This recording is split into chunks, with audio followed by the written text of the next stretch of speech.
Hello, everyone. Welcome to the Challenges podcast. This is a forum for us to hear about the journeys and experiences of leaders who are challenging the status quo, who are transforming their organizations. My name is Vikas Sharma, and I'm super excited to introduce our guest for today. With us, we have Murli Buluswar. Murli is a seasoned analytics and AI leader who has managed large analytics teams. Murli, a warm welcome to the podcast. Good morning, Vikas. An absolute delight to be here on your inaugural episode. And what a lovely name for a podcast. And I'm eagerly looking forward to this conversation. Thank you for having me. Thanks for your time today, Murli. And in this podcast, Murli, we will explore three themes with you. The first is going to be powering through challenges. You have had a very interesting and very inspiring career journey. I would definitely want our audience to hear a little bit about that. The second theme is going to be about dealing with uncertainty. We live in a world, Murli, where I think the only constant is change. We would definitely want to hear from you. How do you manage this constant disruption in your day-to-day life? And the third thing will be about learning from experiences. I'm pretty sure, Murli, you will have a few words to share with our audience from your varied experience in your career. So we'll dive into those.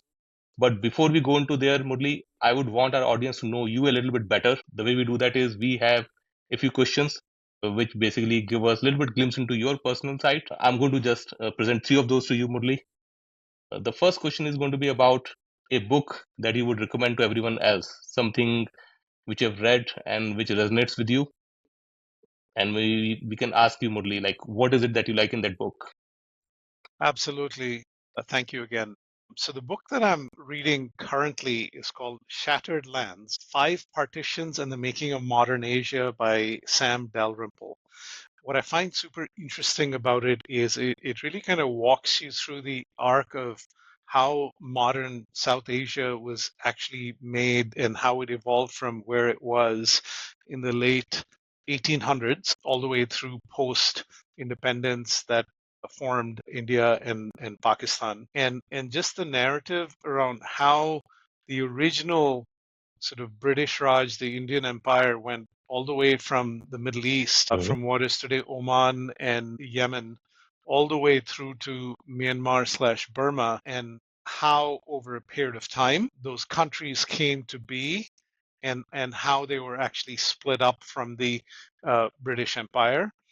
And what was the role of the Second World War in particular in sort of creating modern South Asia as we know it. So it's just a really interesting narrative around how, frankly, sometimes boundaries can be a little bit arbitrary, political boundaries or geographic boundaries, and how so much of what happens in our lives and how history is created can also be a bit of a happenstance and not as well sort of perfectly thoughtfully orchestrated as as we might like. So that's one that I would recommend for any listeners that have a particular affinity for South Asia, but more broadly in general as well, because it's really the narrative of how the lives of 2 billion plus people have been affected by the history of partition in the last 100 plus years.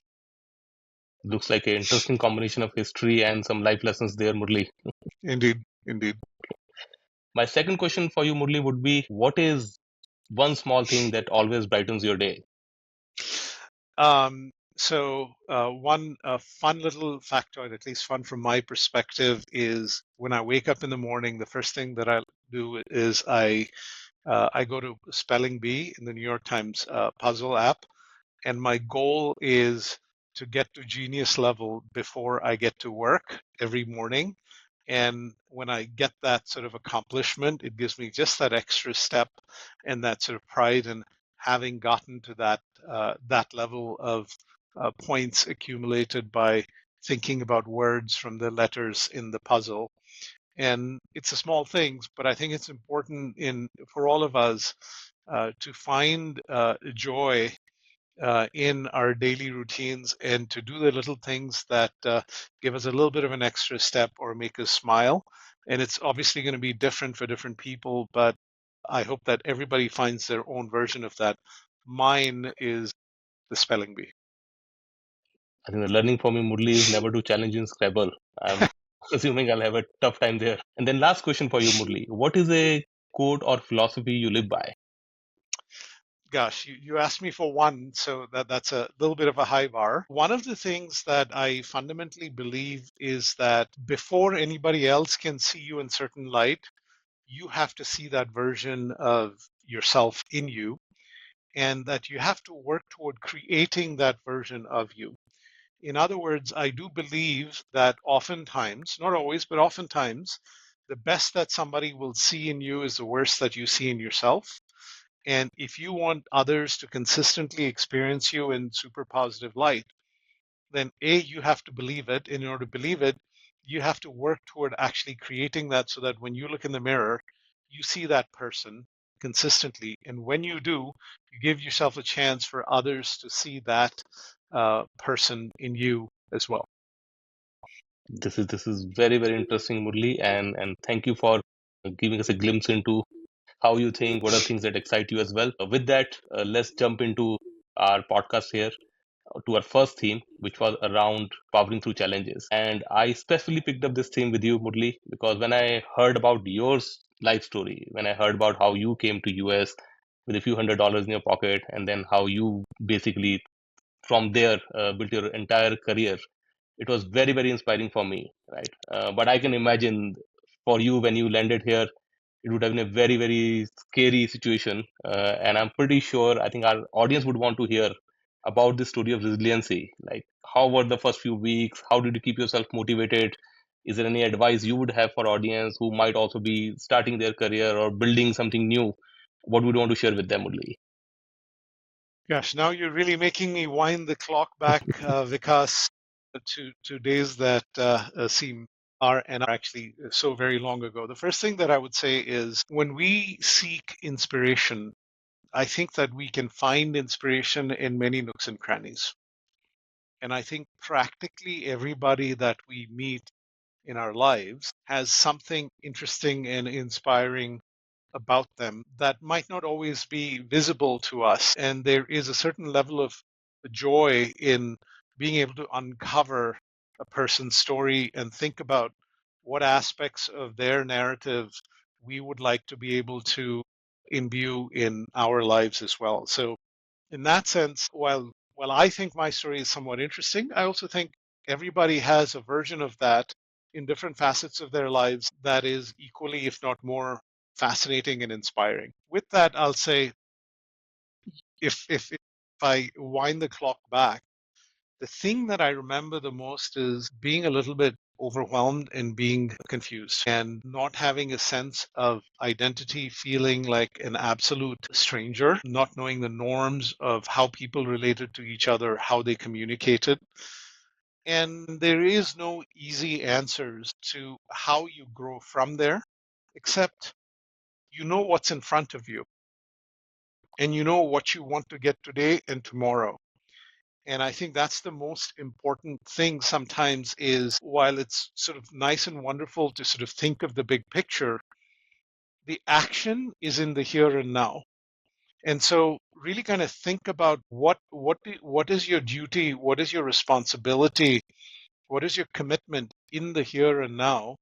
And you don't necessarily know what it's going to lead to or how you'll have sort of a cumulative advantage as a consequence of that. But that's okay. Be comfortable with that ambiguity. Be comfortable with not knowing exactly where a path is leading, but know what's in front of you and what you need to get accomplished. And I remember being terribly homesick. And in those days, we didn't have access to cell phones, so it wasn't very easy to pick up the phone and call somebody. And calls were super duper expensive. Absolutely. And so the way I processed it was I broke it down and said, look, if I can sort of manage the next 240 days or so, the next 290 days or so, and so on and so forth, then I know that there's going to be something beyond that.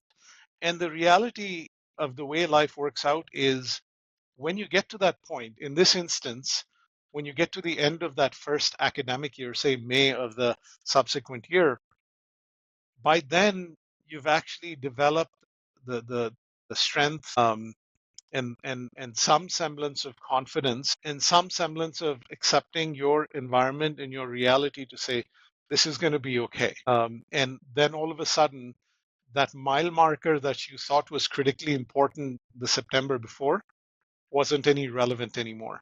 So it's a way of really kind of tricking your mind into not necessarily always having expansive thoughts, but breaking it down in a way that you're focused on what would you like to get accomplished in the here and now. This is very, very interesting, Murli. I would add one more question to this. I'm pretty sure in that journey there were some setbacks as well. How did you deal with those when it looks like you worked hard for something and then it didn't happen in a way or pan in a way with which you had thought about it would happen? How did you deal with that?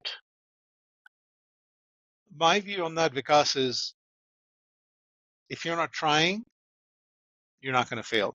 I mean, that's the reality. So if you're failing, it's because you're trying. And the more you try, the more you will fail. And it is so much in my mind about that internal narrative. And it's not that I really understood that anywhere that well back then, but it's, to me, as I think about it in retrospect, it's the recognition that every time you have a disappointment of some sort, um, can you teach your mind to zoom out and sort of take a much broader lens of that situation as opposed to too narrow of a lens? And the more you zoom out, the more you realize that whatever you think is critical path and heartbreaking in the moment maybe isn't as life defining as you might have thought if you give yourself the chance to zoom out. And it also helps you understand that no one incident should define, particularly an adverse incident, should actually define how you see yourself and what you can accomplish, i.e., that even if you do have that failure, there are other doors that are waiting for you to kick open that might actually provide you with even better opportunities than the ones that you weren't able to get into. This is super interesting, Murli. With that, let me jump into our second theme, which was about dealing with disruptions. And I think there's no better time to have that theme than today. Everybody says GenAI is the fifth industrial revolution, and you are actually dealing with that day in and day out. So I think I want to hear a little bit about how you see that planning for banks, right? Today, when I look at across the industry, the cost efficiencies are very, very clear, and that is the bigger thing for GenAI. But do you think banks, while today might be focused on cost efficiencies, when you look at 2 years out, 3 years out, some other themes will emerge? There will be bigger applications of GenAI within the overall banking industry. Yes, and my view, Vikas, is I might even expand the aperture of your question to think about practically any industry that you can think of, not just consumer banking. And I think that the opportunities and the patterns are quite consistent across sectors, some highly varied sectors. The one theme that sort of gets me excited quite a bit that isn't spoken about as much as I would like, but I think it will be in the coming year or two, is this concept of intelligence as a service, Hmm. which is how do you reduce the friction from having curiosity, access to data, having an insight, making a decision, and achieving a certain outcome. And so this concept, I suppose I would frame it as being able to reduce or increase the speed of decision making, increase the clarity of decision making, and reduce the associated errors and ambiguity of decision making. And for me, that has three layers that I think about, because layer number one, and I think this problem has more or less been solved for, and certainly is ubiquitously technologically solvable in the here and now, even if it hasn't been solved for on the scale that it should be, which is being able to have a conversation with the data. So eliminating the dependence, of course, on access to technical talent to interrogate the data through coding languages, but instead being able to have generalists have a conversation with the data. Hmm. That's as you and I know, that problem technologically has been solved. I don't think the application of it is as full scale as it could be. So that's layer number one. Layer number two for me is this concept of push intelligence, i.e., what if I didn't have the level of curiosity that I should, but yet there are patterns, there are micro patterns, and that's the key, micro patterns in my customer data or in my operating metrics data that I should be aware of that are particularly contextual to my role. How can I get those push notifications in a way that allows me to be more insightful and therefore a better decision maker given my role? And it would be different Absolutely. for finance, it would be different for risk, it would be different for marketing, it'd be different for product, it'd be different for different functions. But how do I get contextual intelligence spoon fed to me, even if I didn't have the curiosity? Because I Very might not interesting. know what patterns to seek or what questions to ask. And for me, I could imagine a series of agents that could be built that are interacting with different elements of the data, and that orchestration can now actually create sort of push intelligence. And again, I think this is technologically been already solved. I think that the application of this, making this much more ubiquitous in a way that reduces the time and error in decision making and increases the clarity of the intelligence with which institutions operate, is something that we will observe within the next 12 to 18 months accelerating. And then the third level to that, Vikas, is reasoning models. Now, that's a little bit more complicated because in order to have reasoning models, you have to be able to understand cause and effect. Hmm. You have to have a more deeply embedded knowledge graph that helps you understand how different behavioral patterns are connected, how the metrics are connected, what comes first, and the causality and the logic behind the data, not just the raw data. That I think is a step that is yet to be consistently scaled, because that requires a much more nuanced knowledge of the data elements and the connectivity of different elements and how they interact, both from a correlation and a causation perspective. But I think that that is a third step that can come after the first two levels have been mastered. So there are obviously many, many avenues of innovation when it comes to generative and agentic AI. The one, if I were to only pick one that I've spent a lot of time playing with and frankly developing within my team, is this concept of intelligence as a service. This is very interesting, Murli. And I do have a follow-up question for you here. When you look at our world today, most of the LLMs are still being created by hyperscalers, and organizations Yeah. are adopting them and trying to make them suitable for specific use cases. I do believe there's going to be sometime in near future where banks and other organizations, actually not only just banks, insurance companies, companies in other sectors, will start thinking about that they have a lot of data themselves, right? And which is Yeah. their biggest differentiator today, their competitive advantage today. And I do believe that they might start looking at using this data to go and create their own custom, I will call it a small language model, right? You start with the LLM, but then tweak it to that specific use cases on that itself. Do you think that is something where the industry will go? 100%. So if you think about these large language models, Vikas, they are broad based, they're comprehensive, and as a consequence, they're also generic. So you don't have contextual knowledge in those large language models because they pull from all sorts of publicly available sources. So they have tremendous value, of course, not just from the context of understanding the language and the conversation from the prompts and such, and interpreting that, but also in terms of the data that they can pull, structured and unstructured, from an infinite number of publicly available sources. So phenomenal value there. The thing to, of course, recognize is when decisions are made in institutions, whether it is in healthcare, whether it is in insurance, whether it is in consumer banking, or any other institution, contextual, not just industry, but institutional specific knowledge is critical. And so the magic, of course, happens at the intersection of the two. So I absolutely see the need for small language models. I might actually even take that a step further, and I might say it's not just a small language model that might pull together the entire sort of data of an institution.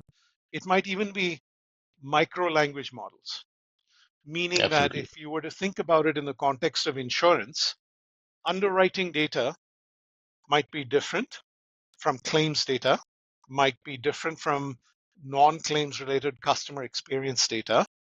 And so each of them will be represented by an agent in that particular instance. And there'll be an Uber agent that is actually orchestrating the interaction and the connectivity across those three agents for each of those three individual micro language models. So it's less about, for me, the entire internal data of an institution being in one place, even though I'm sure that is happening and there, that has some value.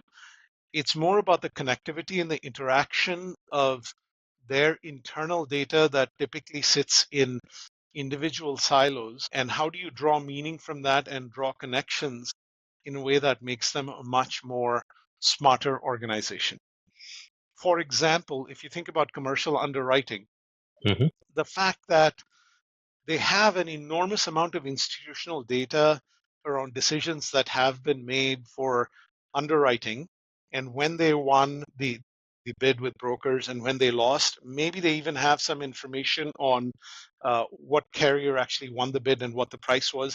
They definitely have data around the risk, and then they have their lookalike history.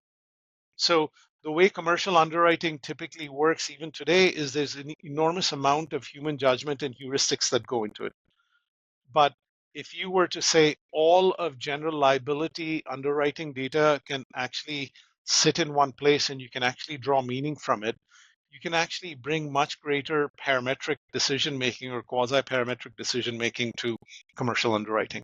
So the future absolutely lies in that intersection of being able to glean not just institutional specific knowledge slash data, but even within an institution, function specific knowledge and data, and driving that intersectionality with other functions across that firm, as well as with the broader large language models. That's where that interplay is. But in order to get all of this value, it really does come down to less about the role of different language models and more about that. I believe, here's my sort of thesis, if I may. Number one is you need commercial curiosity. Hmm. Number two, you need some level of technical aptitude. Absolutely. Number three, you need operational know-how. And if you think about that triangle that sits on a foundation of enterprise leadership, that's what you need to take the promise of the capabilities to driving large-scale outcomes that make organizations sophisticated in decision making at a whole new level. Absolutely, Murli. This is very interesting. The way I'm visualizing this is, irrespective of industry you will be or the role you will play 3 years later, I think everybody will be basically an AI powered analyst. And I love that view where if AI can give me, here are the three things to watch out for or focus on in my day, Yeah, that would make everyone way more effective. indeed. Indeed. And the reality is that our ability to interrogate the data and to look for patterns is relatively limited. And Absolutely. so if the AI engine can organically identify the most interesting patterns, and of course recognizing that some of those patterns will be spurious, but that's where the human judgment comes in. But some of them will absolutely have golden nuggets that'll be powerful. This is super helpful, Murli. With that, Murli, we'll jump into our third theme. This is going to be now easier for you. So this is about learning from experiences. Imagine if we were able to make time travel possible. If you had to go back in time and give some advice to young Murli, what would that be? Gosh, there's just so much that I wish I had known back then that I think I know today. And hopefully that'll be true a year and 2 years from now as I look back to what I think I know today and juxtapose that with what I think I know a number of years down the road. I mean, the reality is that in anybody's lives, there's so many experiences that we have, positive and non-positive, that it's hard to synthesize that into something pithy. That said, I have to confess, I saw a LinkedIn post the other day that there's a daisy chain of responses around what are three words that you would like to tell your 18-year-old self. And the three words that came to mind for me are fortitude, generosity, and abundance. Let me sort of unpack each of those, if I may, starting with abundance. I have come to understand that wherever we are at any point in time, whether it's related to money or whether it's related to time or whether it's related to access to other resources, how much we have and how we interpret that is how we interpret what we have is more in our mind than in reality. I So agree. how do we kind of think of that in a more generative way versus a descriptive way is the question. And it's really the lens through which you see. It doesn't mean that you wouldn't want to aspire for more. Of course, you always could. But it does mean that how you frame where you are is important in terms of your access and how abundant or scarce you feel in your mind. And that sort of is really sort of an inner energy that can actually propel you, I think.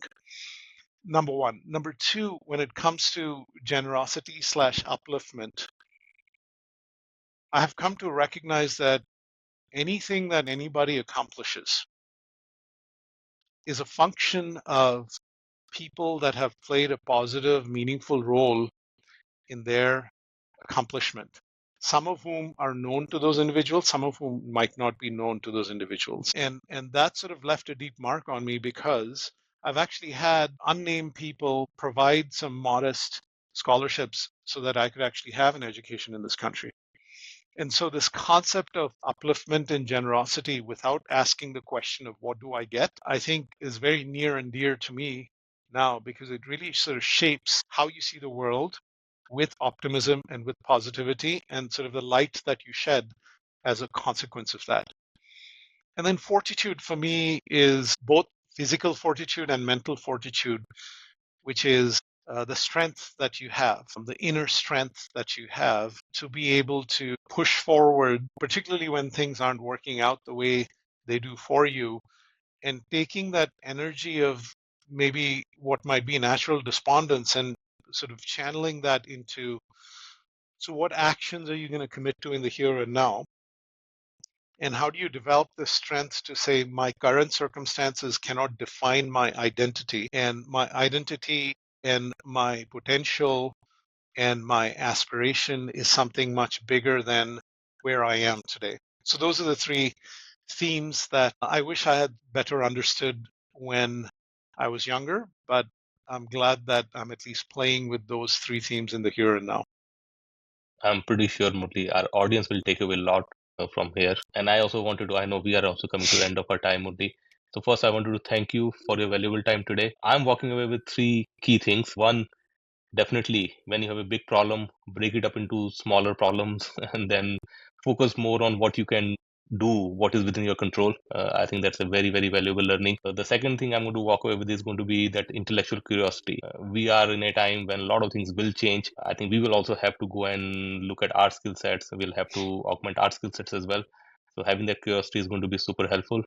And then the third thing, which you talked a little bit about, I think enjoying also what you have.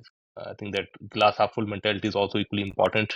We should aspire for the biggest things, but also be thankful for what we have achieved. So this is super helpful for us, Murli. I'm pretty sure our audience is going to take away their own lessons from this interaction as well. For our audience, I would highly encourage you to follow Murli on LinkedIn. He regularly shares his experiences and views through various articles, through various talks, and I'm pretty sure they're going to be super relevant to you as well. So Murli, once again, thanks a lot for your time today. It's been an absolute delight, Vikas, and an honor to be the first guest of your brand new podcast. So, congratulations on that, and best wishes for having many, many more thought-provoking conversations with your guests for your listeners. I'm humbled and I'm grateful. You've set up a very high bar, Murli, and then now all the future guests will have to live up to that. But I'm very, very interested and excited about what we will be able to share with the audience. So thank you for your time today, Murli. Absolutely. Best wishes. Pleasure, Thank Vikas. you. Thank you. Cheers.